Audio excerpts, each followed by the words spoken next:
नाम की बेटी इतनी सुंदर थी कि देवता प्रसन्न होकर संध्या से कहा, तेरा स्वरूप ऐसा सुंदर है कि तेरी जगत में पूजा होगी।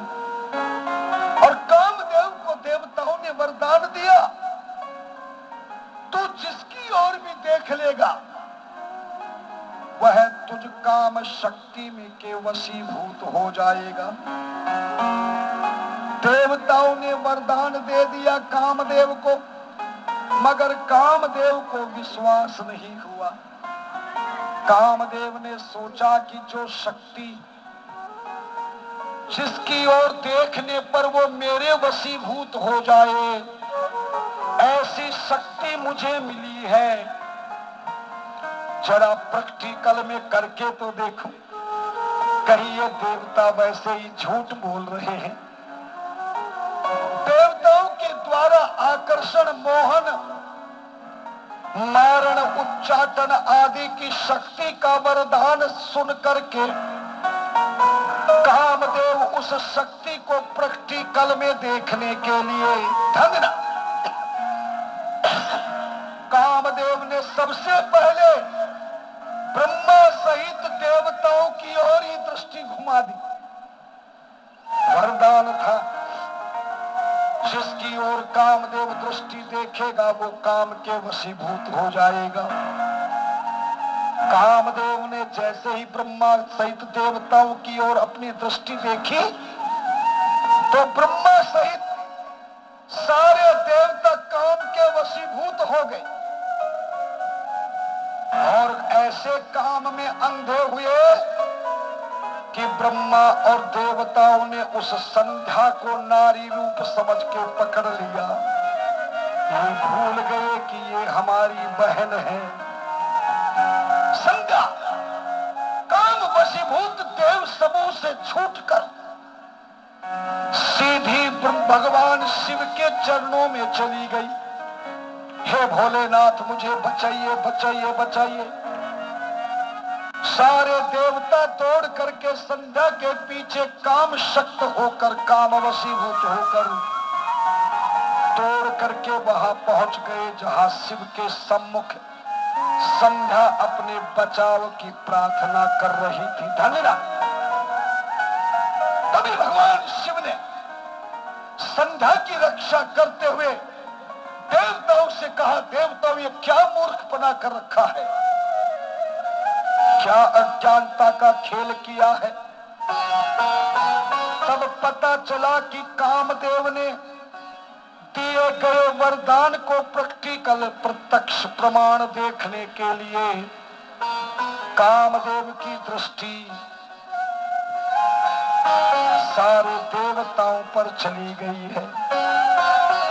तभी भगवान शिव ने कामदेव को श्राप दे दिया, आज तो तूने भूल से देवताओं के ऊपर अपनी दृष्टि देकर काम वशीभूत किया है। जो मैं तुझे श्राप देता हूं, जिस दिन भी तू मेरी ओर अपनी दृष्टि कर देगा, मेरे तीसरे नेत्र से तू भस्म हो जाएगा। धन्यवाद। तब कामदेव चरणों में गिर गया। भगवान शिव ने कामदेव से वचन लिया, तो पर तेरा असर नहीं होगा। जिसके हृदय में श्री राम का निवास होगा, उस पर तेरा भूल कर भी वास नहीं होगा। और भूल कर राम जिसके हृदय में है, उस पर अगर तूने दृष्टि कर दी तो तेरा त्रास होगा या नाश होगा, विनाश होगा। और जिस पर मेरी कृपा होगी, भगवान शिव ने कहा, जो मेरी शिव पुराण की कथा को सुनेगा, जो मुझ शिव का भजन करेगा, जो मुझ शिव की पूजा पाठ जप तप यज्ञ हवन अनुष्ठान आराधना साधना उपासना करेगा, जो मेरा अभिषेक करेगा, उस पर भी काम का असर नहीं होगा। सारे देवताओं को विदा कर दिया शिव जी ने, लेकिन वो संध्या बोली, महाराज मेरे पिता ने, मेरे भाइयों ने मेरे शरीर को काम शक्त होकर गलत निगाहों से मेरे शरीर को स्पर्श किया है, इसलिए मेरा ये संध्या वाला शरीर कलंकित हो गया है।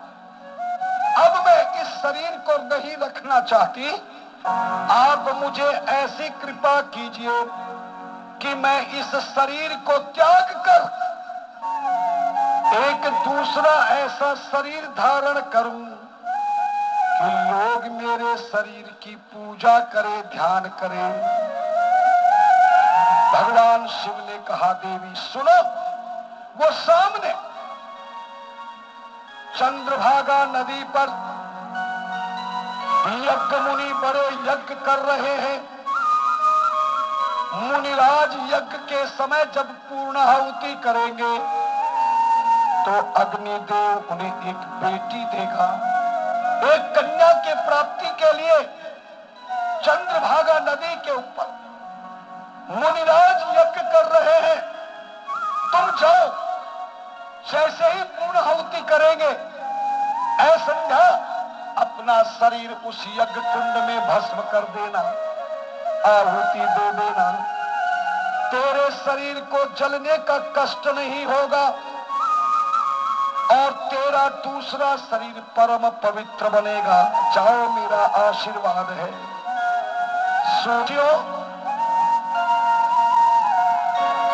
मुनिराज के यज्ञ में जाकर जैसे ही मुनि ने पूर्णाहुति करी, संध्या ने अपना शरीर यज्ञ कुंड में डाल दिया। शिव की कृपा से संध्या का कलंकित शरीर तो जल गया। कलंकित शरीर तो जल गया, लेकिन एक दूसरा शरीर प्रकट हो गया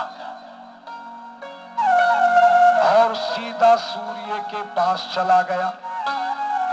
उधर मुनिराज को यज्ञ भगवान ने एक बेटी दी और उस बेटी को मुनिराज ने लेकर के पालन पोषण किया और वो बेटी आगे चल के अरुंधति बनी, जिसका विवाह वशिष्ठ मुनि के साथ में किया। उधर वो संध्या का शरीर सूर्य लोक में गया।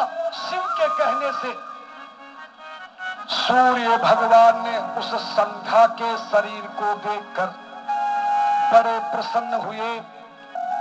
इसी संध्या के साथ सूर्य के अंश से 3 पुत्र पहले पैदा हुई, एक बेटी पैदा हुई।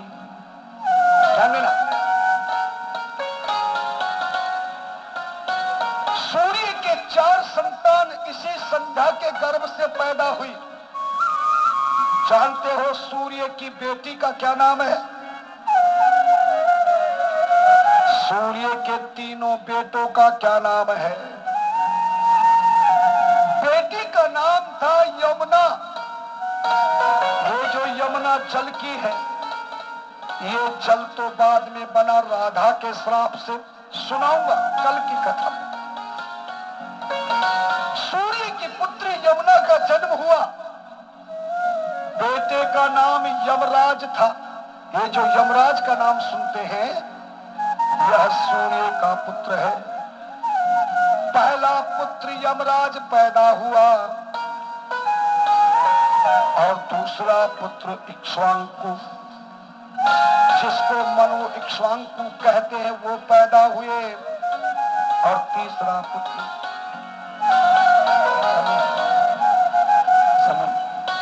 शनिदेव बाद में पैदा हुए।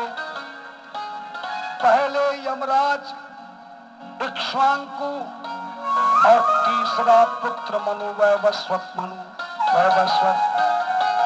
3 पुत्र, एक पुत्री पैदा हुई संध्या के गर्भ से। सूर्य भगवान संध्या को इतना प्रेम करते थे, इतना प्रेम करते थे कि संध्या को एक पल भी अपने से दूर नहीं रखते थे। संध्या परेशान हो गई। एक दिन सूर्य भगवान को समझाया, पतिदेव अब बच्चे बड़े बड़े हो गए, अब तो आप दूर रहा करो, मुझे भजन करने दो, पूजन करने दो। मगर सूर्य ने कहा, देवी मैं तुझे एक पल भी अपने से अलग नहीं कर सकता। ध्यान देना, सुनने वाली कथा है, पहली बार सुनने को मिलेगी। संध्या ने देखा कि सूर्य भगवान पतिदेव मुझे भजन करने का समय, तपस्या करने का समय मुझे नहीं दे पा रहे हैं। तो संध्या जब परेशान हो गई तो संध्या ने क्या किया, जरा ध्यान देना। संध्या ने एक दिन अपनी जैसी दूसरी संध्या तैयार कर दी, प्रतिबिंब तैयार कर दिया। योग मार्ग से, योग माया से अपनी जैसी दूसरी संध्या छाया बना दी, जैसे सीता जी ने किया था ना, सुना होगा अपने रामायण में, राम कथा में। जब शूर्पणखा की नाक काट दी, तब एक दिन लक्ष्मण गए, जब ही लेन भूल फलकन जनक सुतासन बोले। लक्ष्मण फूल लेने गए, तब श्री राम जी ने सीता से एक बात कही, बोले सीता तुम पावक महे करहु निवासा, जब लग करो निशाचर नासा, जब लग करो निशाचर नासा। राम जी ने कहा कि देवी मुझे निशाचरों का नाश तेरे सहयोग के बिना नहीं कर सकता। तुम अपना ये असली शरीर अग्नि में प्रवेश कर जाओ और दूसरी नकली सीता छोड़ जाओ। तो गोसाई जी ने लिखा है, निज प्रतिबिंब बोल राखी तह सीता, तैसे ही रूप सुशील पुनीता। जैसे सीता ने छोड़ा था, कोई पहचान नहीं सका, ऐसे ही संध्या ने भी निज प्रतिबिंब छोड़ दिया और खुद असली संध्या जंगल में जाकर के तपस्या करने लगी। इधर सूर्य के पास जो संध्या रही, उसका नाम छाया था, क्योंकि प्रतिबिंब था। लेकिन शिव की माया से सूर्य भगवान को यह पता नहीं लगा कि ये असली है कि नकली।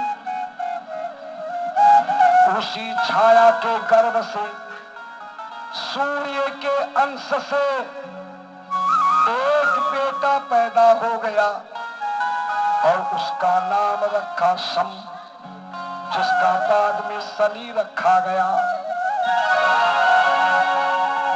यह शनि सूर्य की छाया पत्नी से है, जबकि इक्ष्वाकु, मनु मनवंतर और यमराज और यमुना संध्या के गर्भ से पैदा हुए हैं। धन्यना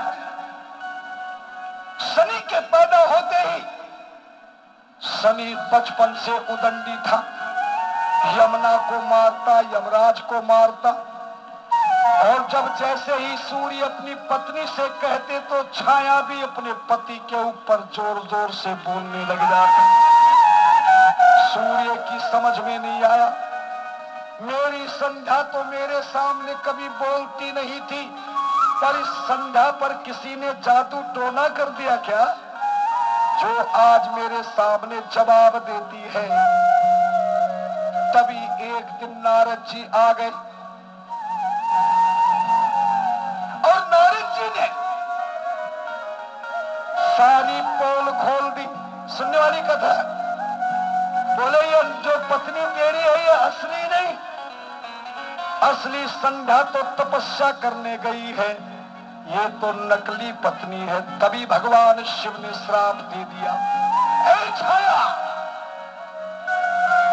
तू प्रत्येक मनुष्य के शरीर के साथ बिना जन्म लिए हमेशा तू छाया के रूप में विद्यमान रहेगी। आज भी देखना, किसी प्रकाश में आदमी चलेगा तो छाया साथ चलेगी कि नहीं?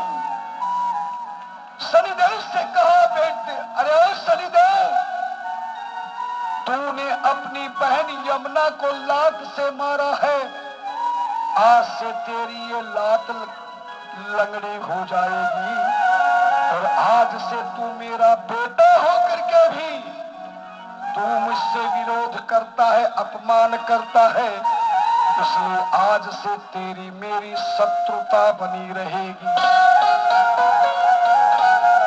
सूर्य ने श्राप दिया, तेरी पूजा करने वाला भक्त यदि मुझ सूर्य के समय में तेरी पूजा करेगा तो वह पूजा खंडित मानी जाएगी और उस पूजा का फल किसी को भी प्राप्त नहीं होगा। उधर नारद के द्वारा सुनकर के भगवान सूर्य छाया को त्याग कर सूर्य शनिदेव को अपने लोक से निकाल दिया और खुद तोड़कर वही पहुंचे। कहां पहुंचे? जोर से बोलो। जहां असली पत्नी संध्या तपस्या कर रही थी। संध्या ने देखा कि मेरा पति तो यहां भी आ गया, ये तो पीछे पीछे यहां भी आ गया है। तो संध्या ने सोचा मेरी तपस्या खंडित होगी, इसलिए संध्या ने क्या किया? सुनने वाली बात है, संध्या ने उसी समय नारी का रूप त्याग करके घोड़ी का रूप धारण कर लिया। किसका रूप धारण किया? जोर से बोलो। घोड़ी का। घोड़ी का। और घोड़ी के रूप में तपस्या करने लगी। अब सूर्य भगवान इधर उधर देखने लगे, वो कहां चली गई? तभी ध्यान लगाकर देखा, पता चला ये जो सामने घोड़ी खड़ी है यही मेरी पत्नी है। सूर्य ने देखा अब ये घोड़ी से नारी नहीं बनेगी जब तक इसकी तपस्या पूरी नहीं होगी, और ये घोड़ी में आदमी, कैसे पति पत्नी बनेंगे? इसलिए सूर्य ने सोचा अब मैं इसके बिना नहीं रह सकता, तो सूर्य भगवान ने अपना रूप घोड़े का बना लिया। किसका रूप बनाया? घोड़े का। और घोड़े के रूप में कई वर्षों तक घोड़ी के रूप में संध्या के साथ सूर्य वही जंगल में पति पत्नी बन करके रहने लगे। बंजना शायद आपको मालूम है या नहीं, बता देना चाहता हूं, सुनने वाली कथा पहली बार सुनोगे। संत कहते हैं, धर्म ग्रंथ कहते हैं, घोड़ी के रूप में सूर्य पति बनकर रहे और संध्या पत्नी कौन से रूप में रही? जोर से बोलो। घोड़ी के रूप में। उसी घोड़ी के गर्भ से, सूर्य के घोड़े के अंश से सूर्य के भी और पुत्र पैदा हो गए उसी घोड़ी से। और जो घोड़ी के गर्भ से सूर्य घोड़े के अंश से जो पुत्र पैदा हुए उनका नाम अश्वनी कुमार रखा गया। क्या रखा गया? अश्वनी कुमार। अश्वनी कुमार। तभी भगवान हो गई। घोड़ी के रूप में संध्या ने कहा, हे प्रभु आपने दर्शन देकर मेरा जीवन धन्य कर दिया है। शंकर भगवान बोले, देवी अब तुम घोड़े का रूप धारण ना करके सूर्य के साथ हमेशा बनी रहो, तुम्हारी तपस्या से मैं प्रसन्न हूं। जाओ, मैं तुम्हें वचन देता हूं, तुम बिना शरीर के ललामी के रूप में सूर्य के साथ रहोगी। सूर्य के दर्शन बाद में होंगे, तुझ संध्या के दर्शन पहले होंगे।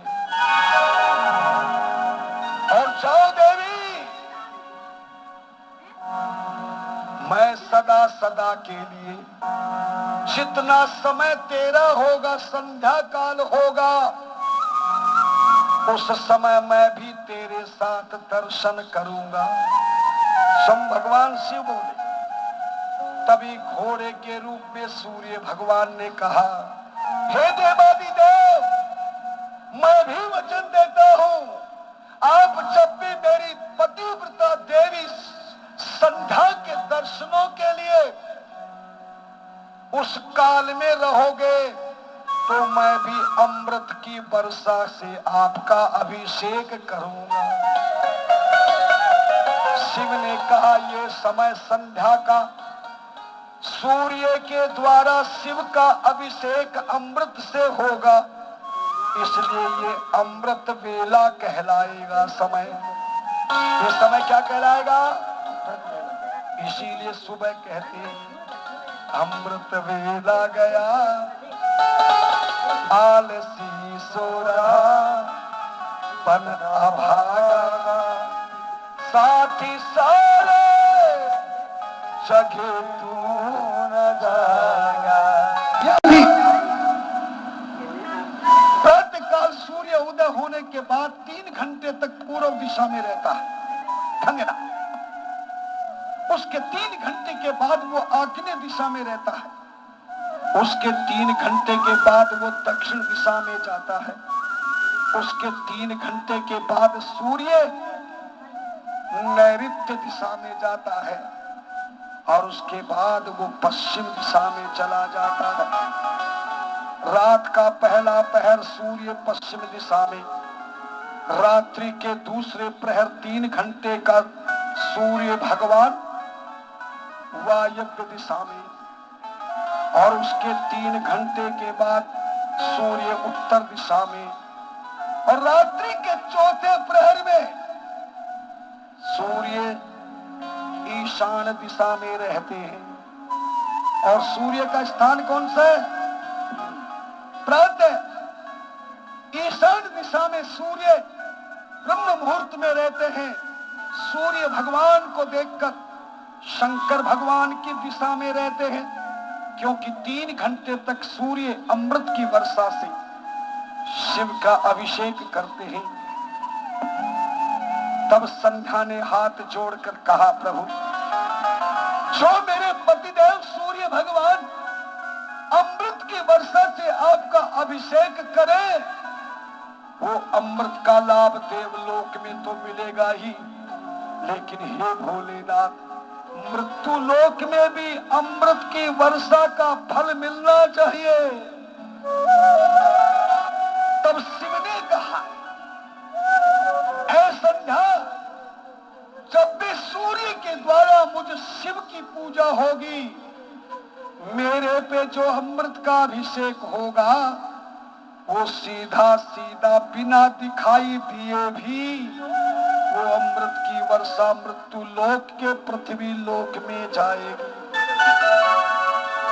जो इस समय में अर्थात तुझ संध्या काल में जो संध्या करेगा, देवी देवता की पूजा उसी को स्वीकार होगी।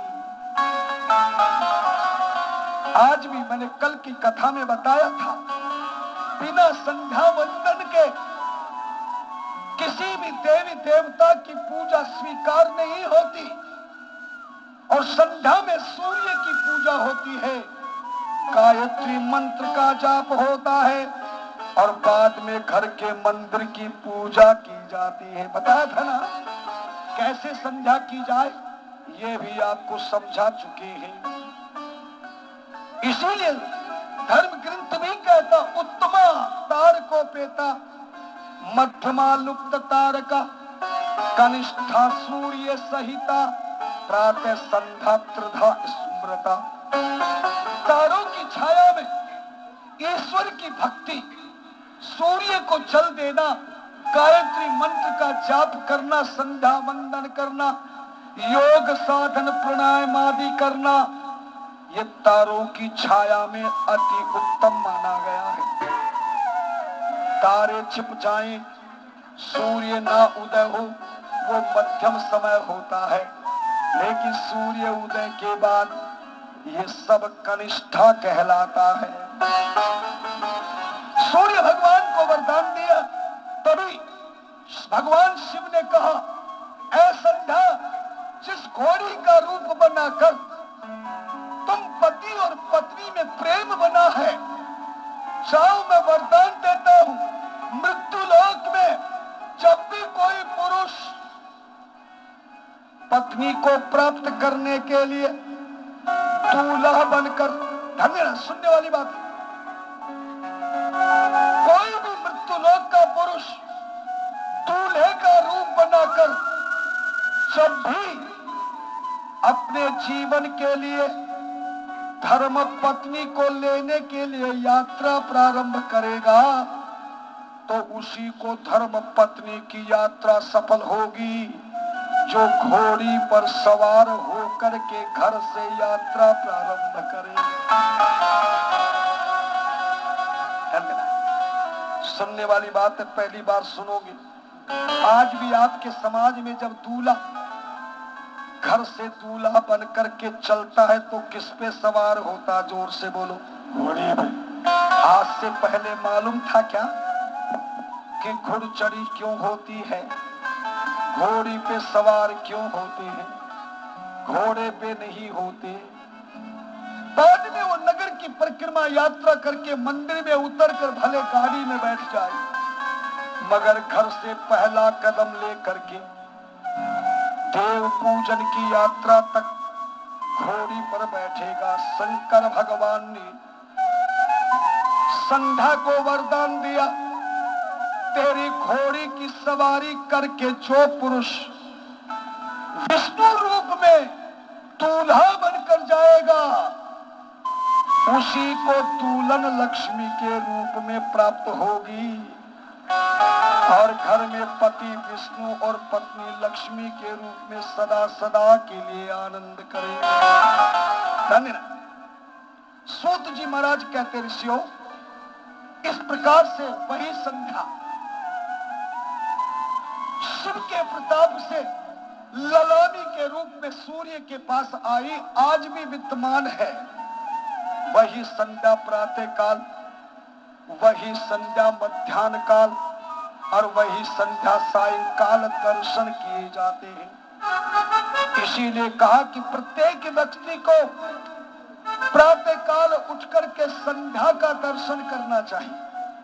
आज हमारे समाज में घर घर में रोग है, घर घर में शोक है, घर घर में ताप है, संताप है। कारण है कि हमारा सुबह उठने का नियम ही बिगड़ गया है मेरा। किसी भी व्यक्ति को सूर्य उदय होने से कम 1 घंटा पहले, 2 घंटा पहले उठना चाहिए, है ना? जो प्रातः काल संध्या काल में उठते हैं, नित्य कर्म करते हैं, योग आसन करते हैं और सूर्य को जल देकर गायत्री मंत्र का जाप करते हैं, वो जिंदगी में कभी बीमार नहीं होंगे, कभी बुढ़े नहीं होंगे, कभी दवाई लेने का अवसर ही नहीं मिलेगा। दीर्घायु, बलवान, ज्ञानवान, बुद्धिमान, यशस्वान, कीर्तिमान बनेगा, ईश्वर का भक्त बनेगा, जीवन से सशक्त बनेगा, कष्टों से मुक्त बनेगा, ईश्वर का भक्त बनेगा, जो प्रातः काल उठकर के संध्या वंदन करता है। बात समझ में आ गई? आगे चलूं। शनिदेव और सूर्य का इसीलिए 36 का आंकड़ा हो गया। पीपल क्यों बना, कैसे बना, ये पिपलाद की कथा में बहुत सुंदर कथा है। हाथ जोड़कर बैठे। सूत जी महाराज कहते हैं, ऋषियों, तुमने दधीची का नाम सुना होगा, नहीं सुना? ये दधीची मुनि व्याघ्रपाद नाम के पिता के पुत्र थे। इनके पिता भी शिव के परम भक्त थे। प्रतिदिन पहाड़ से फूल लाकर शिवलिंग पर चढ़ाते थे, लेकिन फूल लाते लाते सूख जाते थे। तब एक दिन रोने लगे। शिव जी प्रकट हो गए। पूछा, क्यों रोते हो? बोले, आपके फूल लाते लाते सूख जाते हैं। आप मेरे पांवों को शेर जैसे पांव बना दीजिए। व्याघ्र मानी पांव, व्याघ्र मानी शेर। ऐसे शेर जैसे हाथ पांव बना दीजिए कि मैं तोड़कर आपकी पूजा के लिए जल्दी फूल लाकर चढ़ा सकूं। उसी दिन से इनके पिता के हाथ और पांव शेर की तरह हो गए थे। पांव इनके शेर की तरह हो गए थे, तोड़ने वाले। इसीलिए उनका नाम व्याघ्रपाद रखा गया। धन्यना उन्हीं व्याघ्रपाद के पुत्र हैं दधीचि मुनि। एक वक्त्रासुर नाम के राक्षस ने ब्रह्मा की घोर तपस्या करी और वरदान प्राप्त किया कि मेरी मृत्यु दधीचि मुनि की हड्डियों के द्वारा बने वज्र के द्वारा हो और इंद्र के हाथों से हो। इस वक्त्रासुर ने पूरे देवताओं के सिंहासन छीन लिए। सारे देवता गुफा में जाकर छिप गए। तब सारे देवता तोड़कर ब्रह्मा की शरण में आए। ब्रह्मा ने कहा कि जब तक दधीचि मुनि की हड्डियां का हथियार नहीं बनेगा, वज्र नहीं बनेगा, तब तक यह दुष्ट मारा नहीं जाएगा। धन्यवाद। तब एक दिन इंद्र आदि समस्त देवता दधीचि मुनि की हड्डियों को लेने के लिए, धन्यवाद, दधीचि मुनि के आश्रम पर गए। उनकी पत्नी सुवर्चा उस समय बगीचे में फूल लेने के लिए गई हुई थी। तब देवताओं ने दधीचि मुनि से प्रार्थना करी और दधीचि मुनि उसी समय योग भावना से अपने शरीर के प्राण त्यागे।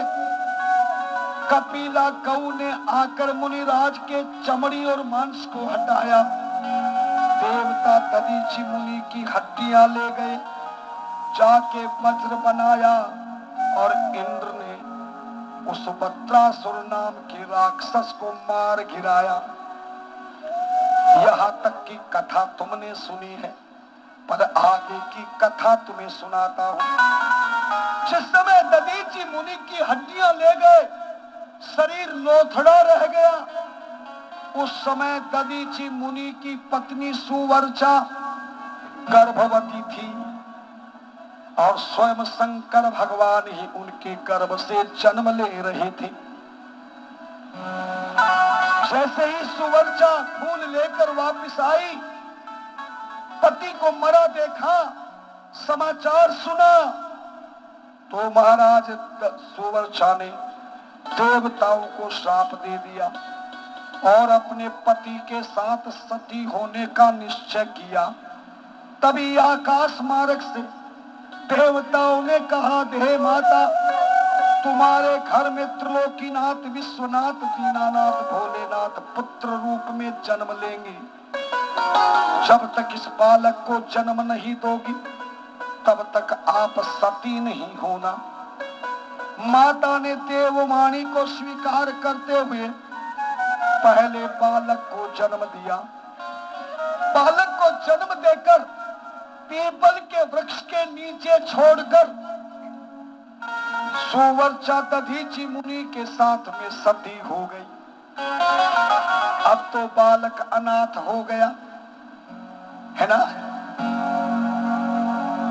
उस अनाथ बालक को पालने के लिए स्वयं पार्वती मैया ने आकर के उस बालक का पालन किया और कामधेनु गौ ने आकर के दूध पिलाया। धीरे धीरे बालक बड़ा हुआ।